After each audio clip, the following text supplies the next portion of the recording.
Mark Twain once said of the weather, everyone talks about it, but no one does anything about it. Same used to be true of race relations. But people talked, but there was very little action. Since last September, there has been an organized effort to change that, but most people were not aware it was happening. Ted Perry with the story of the Mosaic Partnership Project. It's a story you'll see only on Fox 6. Now, what do you have planned for the weekend? There's an old adage that says a 1,000-mile journey starts with the first step. You know, that stage. Right. In much the same way, the changing of a mindset in Milwaukee could be starting with the first bite. Now she's doing tap dancing. Wylonda Glover and Julie Dardenier talk over lunch as if they've been friends for years. Oh, his parents in Milwaukee? Right. Oh, okay. So that's why. That's a real blessing. You know, In truth, they never laid eyes on each other until September, when both agreed to be part of a citywide and somewhat secretive experiment aimed at eroding Milwaukee's racial divide. I don't see it as a race issue. I see it as a relationship issue. The problem is, too few relationships have formed across racial lines, leaving Milwaukee with a dubious national reputation of being very segregated. Enter the Milwaukee Mosaic Partnerships Program. It really focuses on developing friendship, developing trust across racial lines, but really starting from the basis of that there are lots of things that we have in common in our community. I know what you're probably thinking. Another diversity program, a lot of talk and no action. True, there is talk, but it's who's talking this time that might make the difference.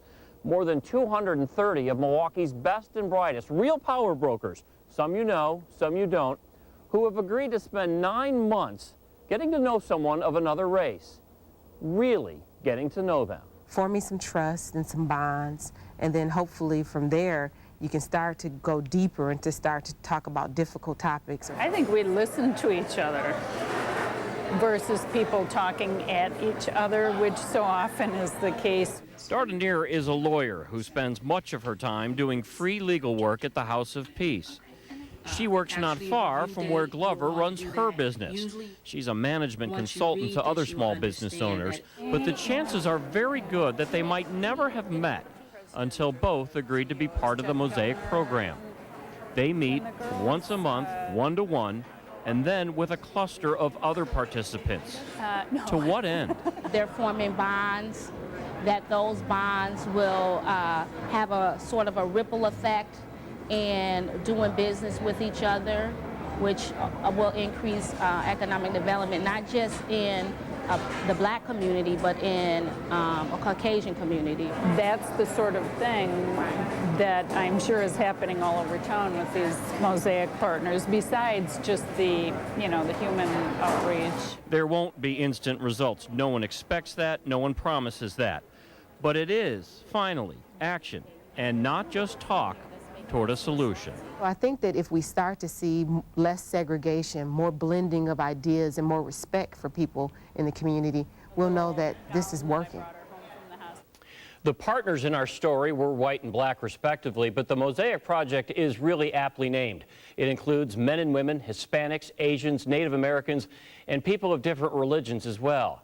This is not just a one-shot 9-month deal. This project will have 2 more classes over the next 2 years. And Kat, the phrase that kept coming up over and over again from the participants that I talked to in this program, including, by the way, Mayor Barrett, is trust. They feel when that trust is formed, that real progress is inevitable. It is a great idea. Who came up with this? Actually, it originated in Rochester, New York, upstate New York, a few years back, a city with similar racial issues as Milwaukee. A participant there told me today she's seen real tangible changes in thinking, but stresses it takes time. We've put a link to Mosaic's website on ours, myfoxmilwaukee.com. And while you're there, feel free to blog on what racial issues you think need addressing right now. Good story. Thanks, Ted.